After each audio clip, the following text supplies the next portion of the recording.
ভারত সরকার গঠন নির্ভর করেছে নীতিশ ও নাইডুর উপর। ভারতের লোকসভা নির্বাচনে একক সংখ্যাগরিষ্ঠতা হারিয়েছে বিজেপি।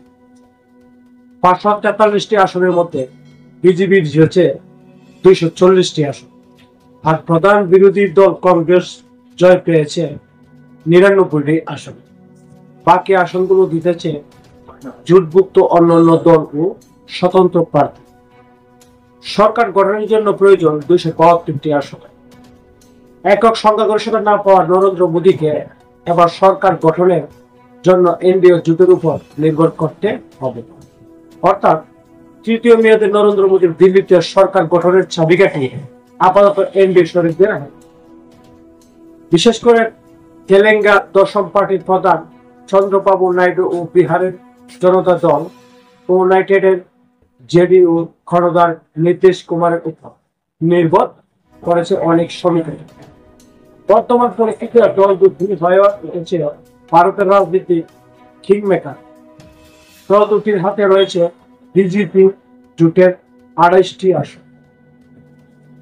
ভারতীয় গণমাধ্যম দ্য হিন্দু তথ্যমতে ঘোষিত ফল অনুযায়ী বিজেপি নেতৃত্বাধীন ন্যাশনাল ডেমোক্রেটিক অ্যালায়েন্স এনডিএ জোটের মোট আসন সংখ্যা দাঁড়িয়েছে 294টি।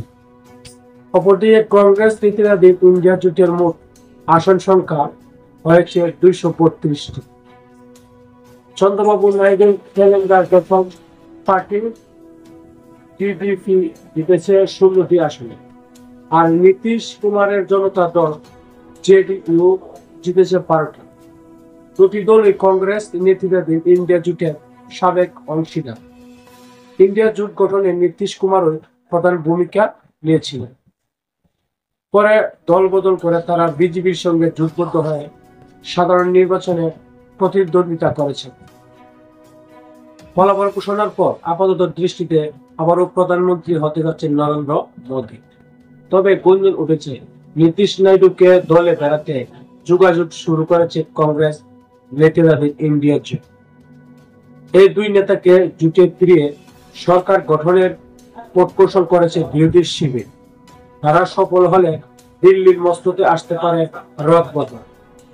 শেষ পর্যন্ত কি ঘটতে যাচ্ছে তা দেখার জন্য অপেক্ষা করতে হবে আরো।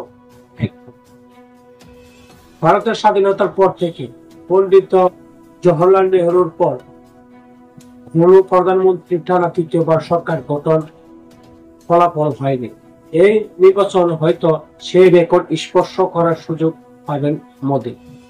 কিন্তু লোকসভা নির্বাচনে চূড়ান্ত পর আসা শুরুর পর নীতিশ নাইডু একটু ঘুরে ফিরে আসছে, কারণ তাদের অবস্থানের ভিত্তিতে সরকারকে সিদ্ধান্ত নিতে হবে।